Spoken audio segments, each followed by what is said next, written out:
The island of Luzon was blessed with an abundance of fruit trees. Among them, the lansones tree stood tall and proud. Its branches, heavy with clusters of small, round fruits, were a common sight. They lined the roads, dotted the hillsides, and even grew wild in the forests. The people of Luzon were accustomed to the sight of these trees. They were so commonplace that they often went unnoticed. The sweet, juicy flesh of the lansones was a refreshing treat. However, it was never truly appreciated. People would casually pluck the fruit from the branches as they passed by. They rarely gave much thought to the tree itself. The lansones tree, despite its abundance, remained an unsung hero of the island. It was a silent provider, offering its bounty year after year. The people had come to take it for granted. The lansones, unlike other more exotic fruits, held no special place in their hearts.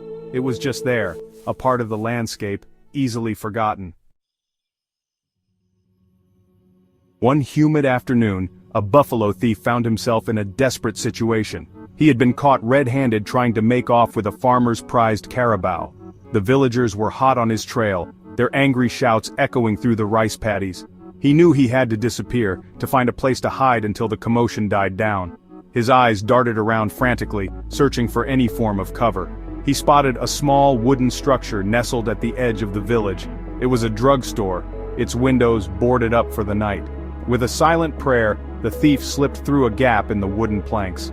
The interior of the drugstore was dark and dusty, the air thick with the scent of herbs and medicines. He stumbled over empty crates and cobwebs. His heart pounded in his chest, the sound of the approaching villagers growing louder. As the thief cowered in the darkness, his eyes fell upon a sight that made his stomach growl. In the dim light filtering through a crack in the wall, he saw a basket filled with ripe lansones. The sweet aroma of the fruit filled his nostrils. He hadn't eaten anything all day, and the sight of the fruit was too tempting to resist. He grabbed a handful of the juicy, translucent orbs and greedily popped them into his mouth. He savored the sweet juice as it ran down his chin. He finished the entire basket, his hunger momentarily forgotten in the pleasure of the unexpected feast. Little did he know, these were no ordinary lansones. The drugstore owner had been experimenting with a new pesticide, and the fruit had absorbed the deadly toxins. Within minutes, the thief felt a searing pain in his stomach. He cried out in agony as he collapsed on the dusty floor, the half-eaten lansones scattered around him. The villagers, upon finding the thief dead amidst the lansones, were horrified. Word spread like wildfire through the village about the poisoned fruit.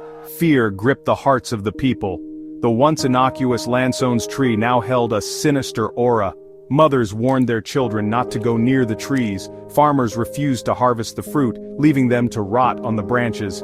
The sweet aroma of the lansones, once a reminder of lazy afternoons and childhood snacks, now sent shivers down their spines.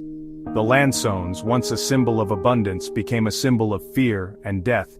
The villagers, once accustomed to its presence, now avoided it like the plague. The once vibrant trees, laden with fruit, now stood neglected and forlorn, their branches heavy with the weight of suspicion and dread. The heart of the village, once filled with the laughter of children playing beneath the shade of the lansones trees, now echoed with whispers of fear and uncertainty.